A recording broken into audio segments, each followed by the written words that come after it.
Bonjour à tous.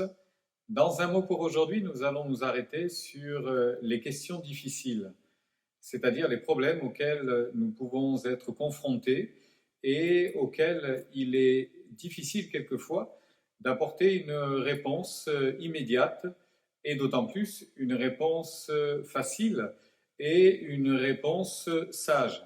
Il est évident que nous répondons tous à ces questions ambiguës, compliquées, de différentes manières.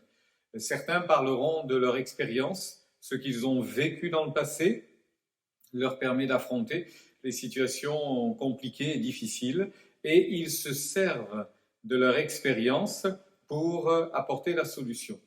D'autres qui peut-être n'ont pas beaucoup été sur ce terrain de l'expérience vont écouter les avis des uns, des autres, et dans une situation compliquée, vont s'adresser à des proches, à des personnes en qui ils ont confiance, pour leur expliquer le problème et leur dire qu'est-ce que je dois faire, comment est-ce que je dois réagir face à cette difficulté, quelle solution dois-je apporter, quelle est la bonne solution.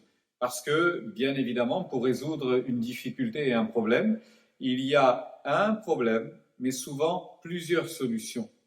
Il n'y en a qu'une qui sera excellente. Et puis il y en a d'autres qui seront pas mal, qui seront intéressantes, qui seront, on pourrait presque dire, pas trop mauvaises. Mais de bonnes réponses, il n'y en a souvent qu'une. Et c'est celle-là qu'il est bien difficile de trouver. C'est celle-là qui nous échappe quelquefois, ou alors trop souvent. C'est ce que nous regrettons.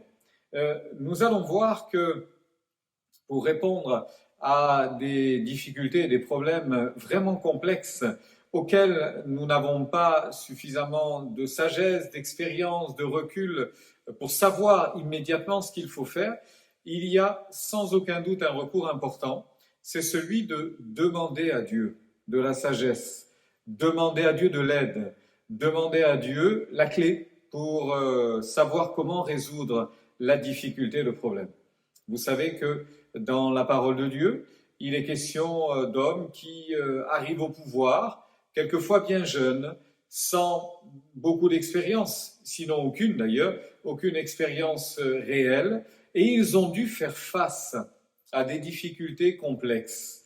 C'est arrivé au roi Salomon, à peine est-il monté sur le trône que déjà il sent la pression de la royauté, la pression qui pèse sur ses épaules, et c'est franchement pas évident. Il est bien jeune et il se dit jeune en expérience en ce qui concerne la gouvernance, et il ne sait pas trop exactement quoi faire et comment réagir, d'autant plus que son papa, le roi David, lui a imposé quelques lignes de conduite vis-à-vis de quelques-uns de ses propres ennemis, en disant, tu te souviendras ce qu'un tel m'a fait, ce qu'un autre a fait contre moi, tu ne laisseras pas ces fautes comme cela, tu ne laisseras pas ces fautes sans un jugement sur leurs actions de manière impunie. Ce n'est pas possible que ces gens-là continuent à vivre.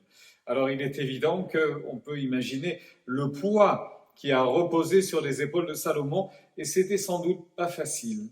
Voilà que tout au début de son règne, Dieu va se révéler à lui. Dieu va se révéler à lui. Dieu se révèle toujours à nous lorsque le moment est capital, lorsque c'est un instant essentiel. Dieu fait ce qu'il faut, met tout en œuvre pour se révéler à nous. Et c'est ainsi que dans un songe, Dieu vient parler à Salomon, et nous trouvons ce texte dans le premier livre des rois. Et voici comment Dieu va interpeller Salomon. Dans la nuit, il va lui apparaître en songe et lui dire ceci: demande ce que tu veux que je te donne. Demande ce que tu veux que je te donne. Vous imaginez si une telle offre vous avait été faite, si une telle offre nous avait été faite, mais qu'est-ce que l'on aurait demandé à Dieu? Qu'est-ce que l'on aurait pu demander à Dieu? Qu'est-ce qui aurait pu combler nos attentes, combler nos soupirs, combler nos aspirations? Eh bien, Salomon a eu une attitude remarquable et une réaction tout à fait incroyable. Voici ce qu'il va dire. Éternel mon Dieu, tu as fait régner ton serviteur, il parle de lui, à la place de David mon père. Et moi, je ne suis qu'un jeune homme, et je n'ai point d'expérience. Ton serviteur est au milieu du peuple que tu as choisi, peuple immense qui ne peut être ni compté ni nombré à cause de sa multitude. Accorde donc à ton serviteur un cœur intelligent pour juger ton peuple et pour discerner le bien du mal, car qui pourrait juger ton peuple, ce peuple si nombreux? La réponse, évidemment, de Salomon est tout à fait remarquable, parce que vous comprenez qu'il ne demande rien pour lui. C'est à cause de ça, d'ailleurs, que Dieu lui répondra, puisque tu n'as rien demandé, cette demande va plaire à Dieu, bien évidemment, puisque tu n'as rien demandé pour toi, ni une longue vie, ni des richesses, ni des trésors, que sais-je, ni même la mort de tes ennemis, puisque tu n'as rien demandé pour toi, simplement de l'intelligence pour exercer ton travail de roi, pour mener à bien ta tâche, eh bien, je te donnerai ce cœur sage et intelligent, mais je te donnerai encore plus. Et je te donnerai les richesses que tu n'as pas demandées, je te donnerai les trésors insoupçonnés que tu n'osais imaginer ou demander, je te donnerai tout cela. C'est ainsi que Salomon va être revêtu d'une sagesse extraordinaire. Remarquez qu'il ne faudra pas attendre bien longtemps avant que cette sagesse soit mise à l'épreuve. Et de quelle terrible façon! Vous vous souvenez sans doute que, à peine a-t-il eu cette réponse de la part de Dieu, qu'il va être obligé de régler un problème, franchement, très compliqué. 2 femmes viennent le trouver. Ces 2 femmes partageaient la même habitation, elles étaient en colocation. Et voici que toutes les 2 avaient un enfant en bas âge, un enfant vraiment très très jeune, qu'elles allaitaient encore. Et voilà que le texte nous dit qu'une de ces dames, une de ces mamans, dans la nuit, sans faire exprès, son enfant étant à côté d'elle, a bougé et malheureusement a étouffé son enfant qui est mort. Et elle s'est réveillée dans la nuit pour porter des soins à son enfant et c'est à ce moment-là qu'elle l'a trouvé mort. Imaginez un peu le désarroi, la détresse de cette maman, dans quel état elle s'est trouvée à ce moment-là. Et voilà qu'elle a eu une réaction terrible. Mais est-ce la panique? Est-ce la peur? Est-ce autre chose, bien évidemment, que de la pure malice? On imagine la souffrance et la détresse. Elle voit son enfant mort, elle voit sa colocatrice qui est à côté et qui dort avec son enfant auprès d'elle. Et elle imagine un plan, mais terrible, épouvantable. Elle va échanger les nouveau-nés, elle va échanger les enfants. Et elle va prendre l'enfant de cette autre dame, elle va mettre le sien à la place et elle va retourner se coucher.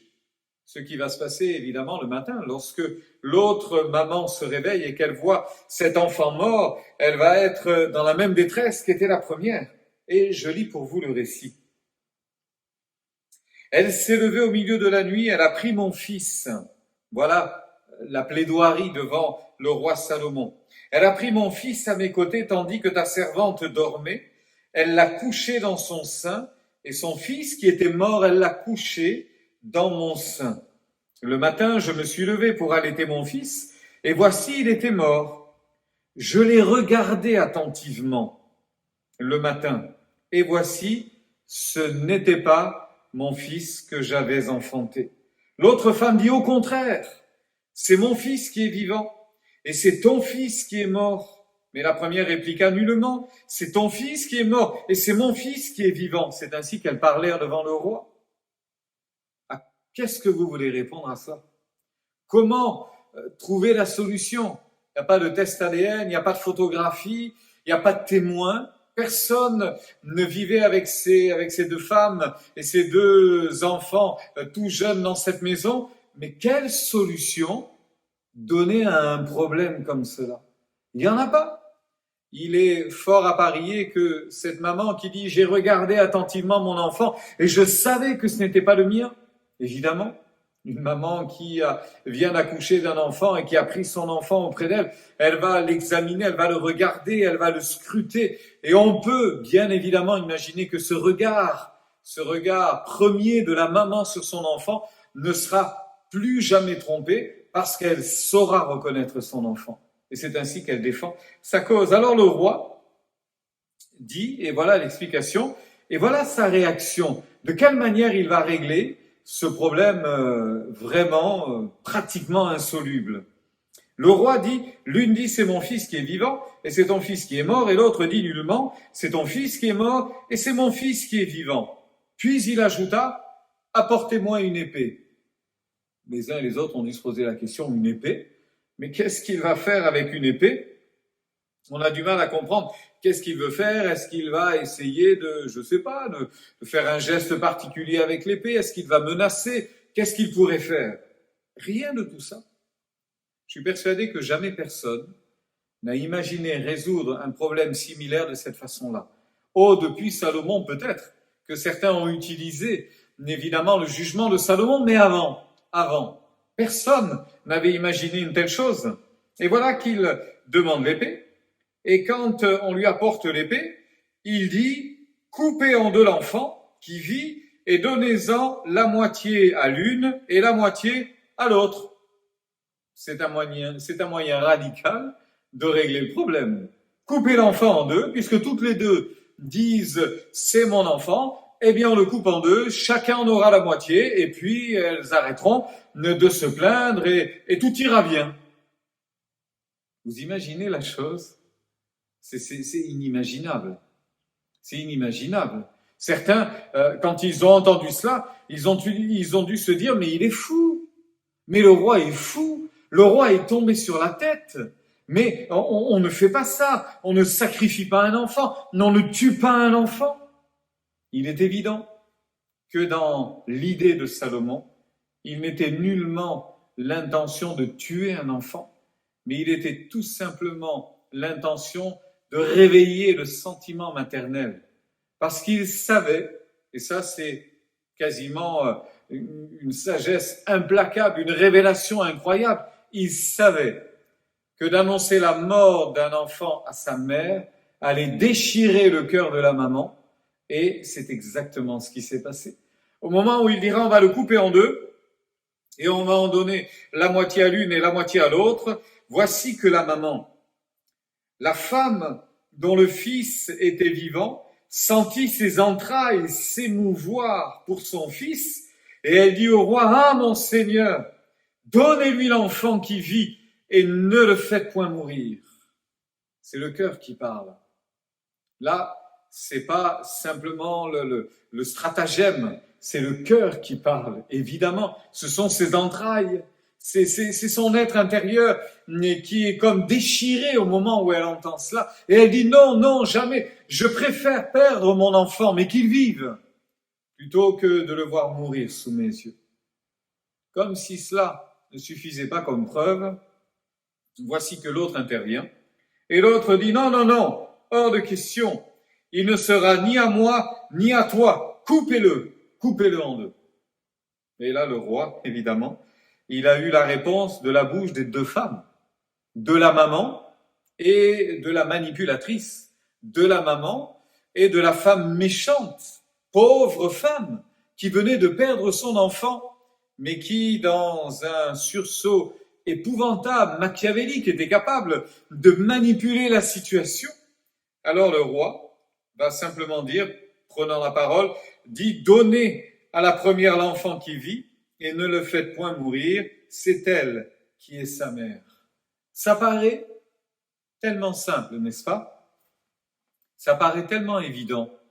C'est tellement facile de résoudre les problèmes quand on s'appelle Salomon. Et d'ailleurs, je pourrais même vous dire que ça a tellement marqué ce fameux jugement de Salomon que tout Israël a pris le jugement que le roi avait prononcé et l'on craignit le roi. On le respecta, si vous voulez. On respecta le roi, car on vit que la sagesse de Dieu était en lui pour le diriger dans ses jugements.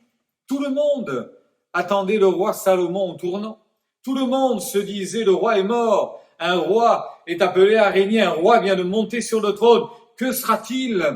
Comment régnera-t-il? Quel sera son pouvoir? Quelle sera son autorité? N'aura-t-il de la réserve? Sera-t-il impulsif? Aura-t-il de l'intelligence? Sera-t-il un peu fou?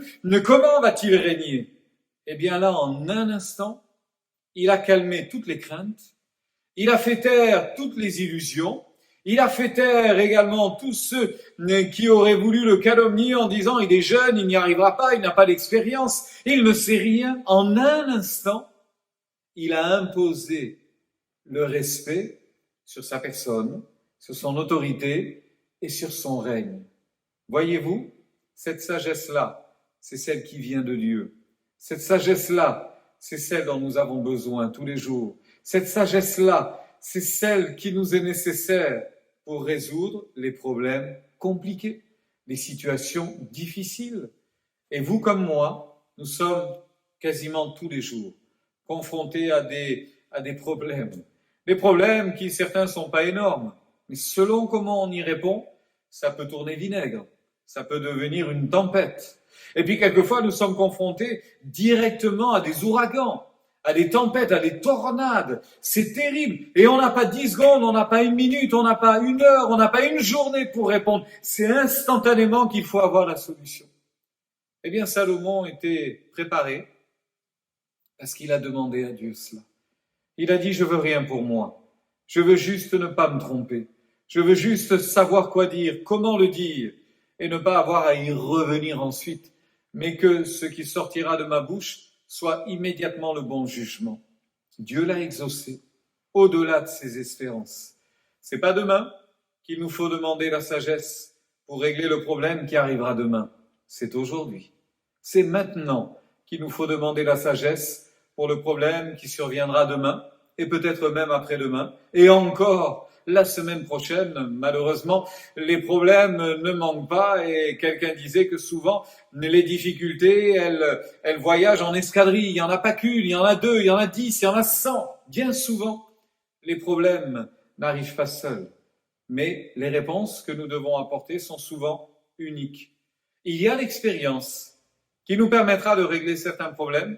Ça ne nous empêchera pas, bien évidemment, de demander à Dieu si c'est exactement la bonne solution. Mais en d'autres fois, lorsque nous n'avons pas le recul, lorsque ça ne nous est jamais arrivé, lorsque nous ne savons absolument pas qu'est-ce qu'il faut dire à ce moment-là, le Seigneur viendra à notre aide et il nous aidera. Forcément, il nous donnera la solution. Prions ensemble.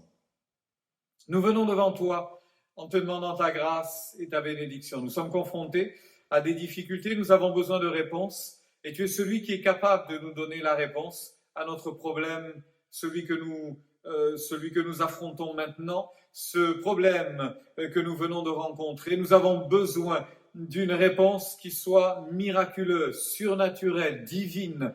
Alors accorde-nous cela maintenant. Nous comptons sur ta grâce. Merci d'encourager mon frère, ma sœur, d'encourager celle qui écoute ce message maintenant, et qu'il puisse venir à toi chercher du secours, qu'il puisse crier à toi pour avoir la réponse. Et je sais que tu l'exauceras également. Je sais que tu lui donneras la réponse dont il a besoin maintenant. Oh, merci pour ta fidélité. Merci d'entendre cette prière que nous formulons maintenant. À toi, gloire et honneur pour ta bienveillance et ta sagesse infinie. Que ton nom soit loué, Seigneur. Amen. Je vous souhaite une bonne journée et également une bonne semaine et vous dis à bientôt.